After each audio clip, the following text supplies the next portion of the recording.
नमस्ते भारत, आप देख रहे हैं WH न्यूज़ और IBM TV9। मैं विजय खौसे, दोनों चैनल के खास बात में आपका स्वागत है। हम खास बात में एक विशेष व्यक्ति को लेकर आते हैं और आज हमारे साथ में है नागपुर के प्रसिद्ध शायर तना नागपुरी जी, और उनसे हम बात करेंगे देश के राजनीति पर, क्योंकि अभी जो देश में जो राजनीति चल रही है, राजनीति की हलचलें चल रही है, महाराष्ट्र में भी चल रही है और केंद्र में भी चल रही है, इसके ऊपर में हम जरा बात करेंगे। सर, WH न्यूज़ और IBM TV9 में आपका स्वागत है। जो अभी की जो राजनीति चल रही है देश में, क्या राजनीति में आप उसका आकलन करेंगे? नहीं, ये राजनीति नहीं चल रही है, ये कूटनीति चल रही है। राजनीति तो एक बहाना है, लोगों को कहने की चूचा बनाना है। आज चाहे महाराष्ट्र में हो चाहे केंद्र सरकार में हो, जबरदस्ती से कहना कि कुर्सियों पर बैठने के लिए, अपने मंत्री पद को चमकाने के लिए और देश को गुमराह करने का जो नाटक आदरणीय मोदी जी के ज़माने से चल रहा है, ये सब कुछ नाकाबिल बर्दाश्त है। आप अगर सचमुच राजनीति करना चाहते हो तो राजनीति जरूर करें, मगर राजनीति के अंदर में गरीबों के पेट पर लात न मारे, समाज को कहीं ना कहीं भटकाने की दिशा न दिखाए, सिर्फ अपना उल्लू सीधा करने के लिए, राजनीतिक रोटियां सेकने के लिए समाज को कहीं ना कहीं गुमराह न करे। बिल्कुल गुमराह नहीं करने की बात है ये। सर देखिए, मोदी जी के 9 साल बहुत अच्छे रहे हैं। @मोदी 9 करके पूरे जो है देश में ऐसे प्रोग्राम चल रहे हैं और मोदी जी का विकास बता रही है, तो बिल्कुल अच्छी बात है ना। काय का है, आप अगर उनसे मिले हो तो आपको अभिनंदन मोदी साहब से। नहीं, हम कुछ मिले नहीं, हम क्यों मिलेंगे? हम मीडिया वाले, हम नहीं मिले हैं, मगर जो बात सच्ची है वो तो हमको बताना पड़ेगा। अरे आदरणीय पत्रकारों को दबा के रखा है, सारा मीडिया अपने कब्जे में करके रखा है।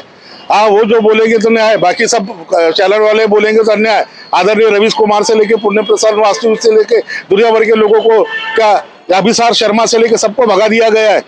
कल अगर उनके खिलाफ में बोलेंगे तो आपको भी भगा देंगे। मैं कोई मोदी के विरोध में, आदरणीय मोदी के खिलाफ नहीं हूँ, मगर जो उनके कारनामे है, जब से आज 9 साल का जो उनको वाकफा है, आज क्या हो रहा है देश के अंदर में? जब से 9 साल से कोई सुखी क्या? किसान सुखी है क्या? बेरोजगार सुखी है क्या? महंगाई की मार में जो जीने वाले लोग सुखी है क्या? मैं मनमोहन जी के काल में जो सिलेंडर 430 रुपए में मिलता था, पेट्रोल 63 रुपए में मिलता था, आज वो चीज चल रही है क्या? सर, अयोध्या का राम मंदिर का मसला बहुत सालों से था, मगर वो बन गया ना। आदरणीय, राम मंदिर कोई गरीबों के पेट की रोटी देखने नहीं आता है।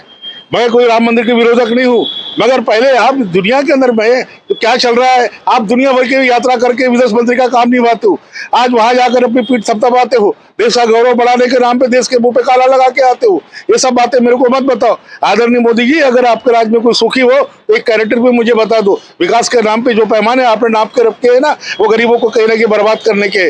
ऐसा कोई मसीहा आज तक देश के अंदर में नहीं हुआ, मगर आप खुद को बड़ा मसीहा मानते हो। बिल्कुल मसीहा। अभी अमेरिका में भी गए मोदी की बहुत बड़ी, वहां पर भी हो गई, अमेरिका में भी, क्योंकि विश्व के बड़े नेता माने जा रहे हैं। अरे नहीं, सब वो अपने मुंह से कुछ भी अपनी बढ़ाई करने वाले। आदरणीय मोदी साहब अपने पीठ थपथपाने वाले, क्या नए नए कपड़े पहनकर लोगों को कहीं ना कहीं ये दिखाने वाले कि देखो मैं कैसा दूल्हा मैया दिखता हूँ करके, ये सब बातें, ये सब करने से कोई देश की गरीबी कम नहीं होने वाली है। हमने और आपको बड़े विश्वास के साथ आदरणीय मोदी जी, जिन लोगों ने वोट देकर चुनकर लाया था, आपने 15 लाख देने का वादा किया था, ढेला नहीं मिला किसी के खाते में। क्या 2024 में फिर से मोदी जी नहीं आएंगे? मैं ये विषय को, मैं कौन होता रोकने वाला उनको? अरे जनता ही कहीं ना कहीं तो इतना त्रस्त हो चुकी है, जनता ही कहीं उनके नाम से अभी कहीं ना कहीं क्या बोलते दुर्भावना के तहत आ चुकी है। कल उनको बिठाल देगी, कर्नाटक का अंजाम देखे नहीं आपने? देश में मोदी जी का विकास देख के पूरे देश के विपक्ष को एक आना पड़ा। कल पटना में उसकी बैठक भी हुई है। अरे हाँ, विपक्ष वाले एक इसलिए हो रहे कि मोदी जी के जो कारनामे है उनको पट नहीं रहे। मोदी जी देश के अंदर में सिर्फ अपने चलाते हैं, आज खुद के भी उनके मंत्री जनता को बट रहे ना। अरे दादा, खुद के उनके मंत्री जो कहीं ना कहीं आदरणीय मोदी जी के खिलाफ बोलना चाहते हैं, बोल नहीं पाते, दबा के रखा है ना। मैं खुद खाऊंगा ना तुमको खाने दूंगा। मगर वो करे तो क्या करे, हल्दी लगा के बैठ गए, अभी तक दूल्हे नहीं बने, ऐसे हाल उनके बने हुए। आज आदरणीय मोदी जी, आपके कार्यकाल 9 साल का बीता है, आप स्वर्णिम काल बोलो या कुछ भी बोलो, ये कार्यकाल है ना, अकाली काल है आपका वाला। इस देश को कहीं ना कहीं आज उन्हें गलत स्थिति में डाल कर रखा हुआ है। पटना में जो बैठक हुई है, उद्धव ठाकरे जी जो शिवसेना के, बाला साहब ठाकरे से लेकर उद्धव ठाकरे जी हर बार कश्मीर के मुफ्ती मोहम्मद के ऊपर में टिप्पणी करते थे, मगर कल जो है वहां पर जो उनके साथ में बैठते हुए दिखाई दिए। क्या हो गया? उद्धव ठाकरे जी मुफ्ती मोहम्मद जी की कन्या के साथ बैठे हैं, आप लोग कहीं नहीं बैठे क्या? अब्दुल्ला जी के साथ कभी बैठे नहीं क्या? फारूक अब्दुल्ला जी के साथ में आप कभी गलबैया नहीं की क्या आपने? क्या उसके घर में जाके शादी ब्याह कार्यक्रम नहीं, खाना नहीं खाया? अरे उद्धव ठाकरे अगर बैठे तो क्या हुआ? आपने तो वो भाई मुफ्ती जी के क्या लड़की के साथ में आपने तो सरकार बनाई, तब आप हिंदू तो कौन थे पानी में मुंह धोने के लिए गया था? आपके साथ में कोई बैठे तो ठीक है, तो गैर के साथ में कोई बैठे तो नालायक है। ये कहाँ का आपके पास में मिशन लगा के रखा है? ऐसा नहीं होता है। वो जो कश्मीर के जो हालात है, आज भी जाओ मिलिट्री के बल पर जी रहे। 370 कलम हटाया है सर। अरे सर, वो 370 कलम हटाने से क्या मिला लोगों को? सब सुखी हो गए शांति क्या? है वहाँ पर? कोई शांति नहीं है। मिलिट्री के संगीनों के नौकों पर वहां पे लोग गिरे। आज भी वहां पे कई पंडित लोग हैं बेघर पड़े हुए हैं। बड़े बड़े घबराते मोदी जी को। अरे घबराते होंगे मोदी जी को, कौन नहीं घबराता भैया?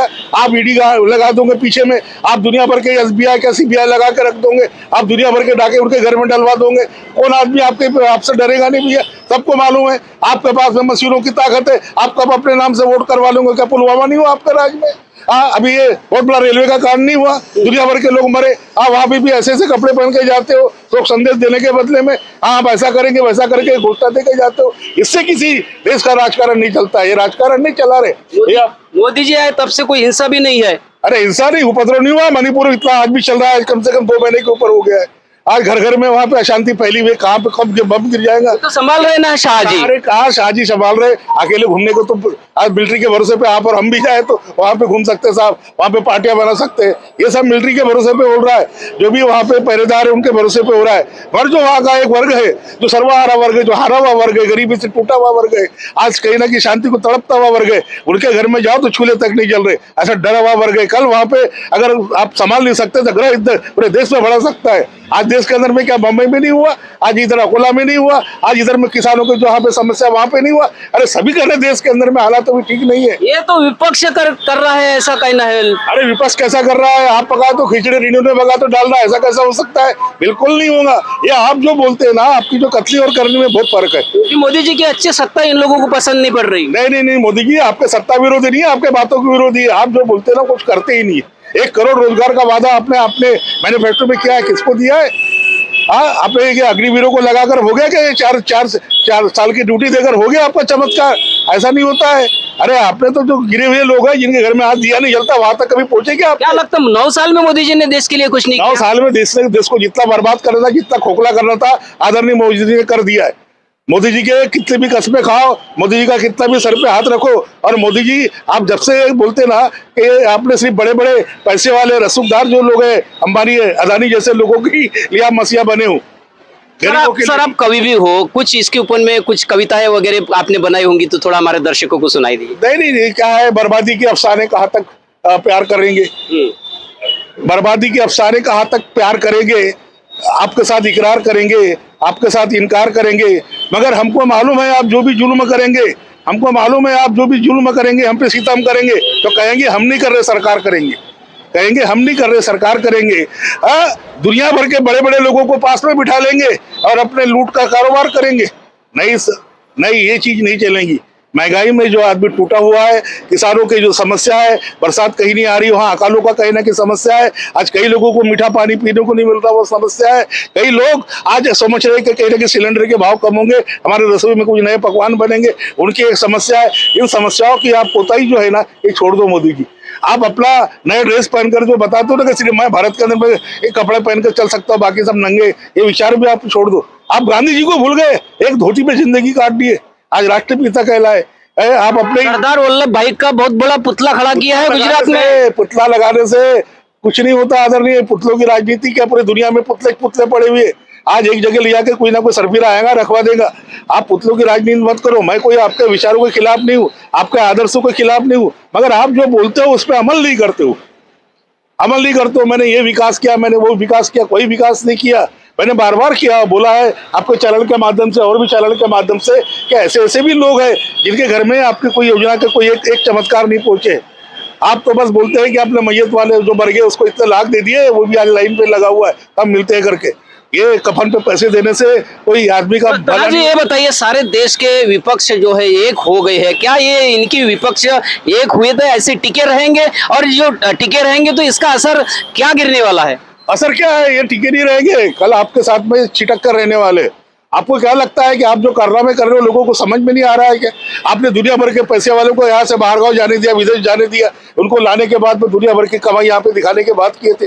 नोटबंदी के बाद में भ्रष्टाचार कम होने के बाद किए थे। अब नोटबंदी के बाद में फिर और से नोट बंद कराकर आपने जो कारनामे किया उससे लोग सुखी है क्या? अरे क्या टाटा बिरला के पैसे बदलाने के लिए बैंकों में लगता है क्या? रसोई के लिए कुछ 100 रुपये जमा कर रखे उसके भी जेब में से निकालने का जो आपने कारनामा किया उससे आपके कोई लोग सुखी है क्या? नहीं, आपसे सब त्रस्त आ चुके हैं। आपसे सब त्रस्त आ चुके हैं, महंगा भी बढ़ चुका है, लेकिन लोग बोल नहीं रहे ना। लोग तो कैसे पेट्रोल जाएगा? आदरणीय, मैंने क्या बोला आपको? पहले जब वीडियो लगा देते हो कुछ बोलने जाओ। नेता बोलते हैं सिर्फ। अरे नेता तो साहब, नेताओं का काम ही है बोलते रहना। नेता काहे के लिए बना हुआ है? जनता क्यों नहीं बोल रही? जनता, अरे जनता बोलेंगी ना बैलेट पेपर से। अगर आप उनको लड़ने का मौका देते हो, आप उनको अधिकार देते हो, बाबा साहब ने जो अधिकार हमको लोकतंत्र में दिया है, वोट डाल, हाँ, तो वोट डालने के बाद में जो आपने अधिकार दिए तो आप बैलेट पेपर से कराओ ना। अगर आपको कराने के अंदर भी कुछ क्षमता है तो ये मशीना जो आपके कब्जे में, हटाओ ना इनको सब। आप चुनाव आयोग की बात को बीच में ला लेते हो। आप अपने तरफ से तो कुछ नहीं बोलते हो। हाईकोर्ट, न्यायपालिका को आप अपने अंडर ला लेते हो। सारी अरे न्यायपालिका और सारी जो कार्यपालिका आपने दबा के रखी हुई है, ये बात का विरोध करता क्या आपका ईवीएम पे विश्वास नहीं है? दादा, मेरे को सारे अधिकारों पे विश्वास है, मेरे न्यायिक प्रशासन पे विश्वास है, आपके बातों में भी विश्वास है। आप सिर्फ बताते हो, करते नहीं हो, अमल में नहीं लाते हो। आपने अगर सही में बैलेट पेपर से अगर यूपी को चुनाव कराए होते तो हमको लगता था कि आपकी सत्ता आता थी क्या? आपकी सत्ता क्यों आती है कि आपके पास में सब बने बनाए साधन है, करके आप वो करवा लेते हो और बाद में आप ही डंका बोलते। देखो, पहले से ही बोलते थे हम हमारी 300 सीट आ रही है, आपको ख्वाब आते क्या? कर्नाटक में बीजेपी हार गई है ना। अरे दादा, कर्नाटक में बीजेपी हारी करके आप ही प्रोपेगेंडा करवा रहे हो कि हमने कहा कांग्रेस को जितवाने को, जानबूझ के कांग्रेस को जितवाया करके, ताकि बाकी प्रदेशों में हमारी धाक बनी रहे करके। ये इधर भी आप बोलते हो। आपको चुनाव का बैलेट पेपर पे होना चाहिए, ईवीएम बैलेट पेपर पे होंगे तो परिवार के जो भी सदस्य एक साथ में जाके प्यार से अपना कहने की वोट देंगे। ये जो मशीना जो आप लोगों ने क्या चुनाव के बारे में बोलने के बाद में लाई है, ये मशीनों के अंदर में कहीं ना कहीं तारतम्य जोड़ता नहीं है। एक वोट अगर कांग्रेस को जाता तो 100 वोट आपके हिस्से में जाते हैं। ये धंधा जब तक बनता नहीं है, अने क्या बोलते हैं, जब तक रोकथाम नहीं होती है, और मशीनों के कितने भी डेमो करा के आप बताए कि हमने आपको डेमो नहीं बताया कि ये सब फालतू की बात है। तो फिर बाकी जो पार्टियां है, जैसे बड़ी बड़ी कांग्रेस पार्टी है, बड़ी बड़ी जो पार्टियां बोल नहीं रही कुछ। आपके बातों में सब दबी हुई साहब, आप किसी को बोलने ही नहीं देते हो। आप सुनने कहा देते हो। आपने तो एक इंटरव्यू तैयार की है पत्रकारों को, अपने पत्रकारों को इतना दबा के रखा हो, आप सिर्फ मन की बातें करते हो। पत्रकार, यहाँ की जो देश की जो मीडिया है वो भी कुछ दबाव में, ऐसा आपको लगता है? बिल्कुल कई दबाव में है। आप जो पास कराएंगे वही वो बोलेंगे। वो सब तोते जो बैठे ना, आपके मिट्टू जितने भी बैठे हैं ना, जो आप अगर बोलोगे ना, आपके जो मान्यवर नेता लोग जो सेंसर करके देंगे ना, उतना ही बोलेंगे। हमने क्या बोले ना, उतना ही बोले। चाबी नहीं कहा होता है, जितनी चाबी भरी है राम ने उतना ही चले किलो ना, उतना ही आपके जो सब करते रहते हैं। आप ये ढोंग गतूरा बंद कराइए। आप विदेश में जाइए, दुनिया के अंदर में कहीं भी जाए, मगर मोदी जी आपने जो देश को कहीं ना कहीं गर्त में डाला हुआ है। आदरणीय मोदी जी, आपने जो बाबा साहब के सामने आकर जो संविधान का कहीं ना कहीं मान रखने की बात की, उस पर आप कहीं चलते नहीं हो। अरे आप चलते तो मुर्मू जी राष्ट्रपति का अपमान क्यों करते थे? नया संसद भवन भी मोदी जी ने बनाया है, वहाँ का उद्घाटन भी हुआ है। अरे तो भैया उन्हीं के हाथ से होना था, करके बनाया। उन्हीं के हाथ से बनाया ना, मगर क्यों हो गया? प्रधानमंत्री के हाथ से होएगा ना। अरे आदिवासी के हाथ से होता है। अगर मुर्मू जी के हाथ से थोड़ा सा बाजू में भी आन देते, अगर बैठते तो क्या आपका अपमान हो जाता था? अरे कई बार तो हमारे गरीबों के हाथ से कोई उद्घाटन होते तो बाद में गंगा का पानी लाके उसको नीला देते हो। ये भी तो आज तक कई जगह हम देखते आ रहे। हमारा कहने का मतलब क्या है कि हम कोई आपके विरोधक नहीं है, हम आपके कोई क्या बोलते हैं पीछे में बोलकर आपका कोई तारीफ करने वाले भी नहीं है। मगर हम इतना जरूर मानते हैं कि देश के अंदर में जब से आप आए, 2014 से जब से आए, क्या नवाज शरीफ को बुलाया, दुनिया भर के लोगों में पीठ टपटपाए, उस काबिल आप नहीं हो। आप क्या है कि आप भूल गए कि उत्तराखंड में कितने लोग मरे। आखिरी सवाल, महाराष्ट्र की स्थिति क्या रहेंगी 2024 में चुनाव में? परिवर्तन हो रहा है। अगर महाविकास आघाड़ी अगर एक साथ अगर अपने बराबर आने सारे क्या बोलते हैं नुमाइंदों को साथ में लेके चलती है, एकता को लेके चलती है, उसमें अगर बड़ा साहब आने क्या बोलते हैं हमारे अम्बेडकर जी भी उनके साथ में जुड़ते हैं, तो मेरा दावा है कि जितने भी ये फकीराबाद लेके चल रहे हैं ना, अपना दृष्टांत जो आदरणीय देवेंद्र जी अपना बताते, सारे पत्ते रुकने वाले।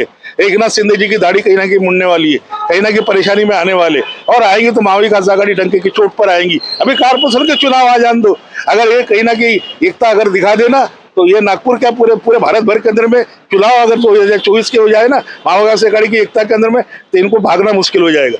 तो दोस्तों ये थे हमारे साथ में मशहूर शायर तना नागपुर जी, जो नागपुर के प्रसिद्ध एक व्यक्ति है। उन्होंने बोलने में बिल्कुल निडर है, जो बात अपने मन में आती है वो बिंदास बोलते हैं। उन्होंने सारी बात कही है, तमाम बात आपने सुनी है। तो हम खास बात में आज हमारे साथ थे तना नागपुर जी, और अगली बार हम किसी और को लेके आएंगे। तो तुम देखते रहिए WH न्यूज़ IBM TV 9। धन्यवाद।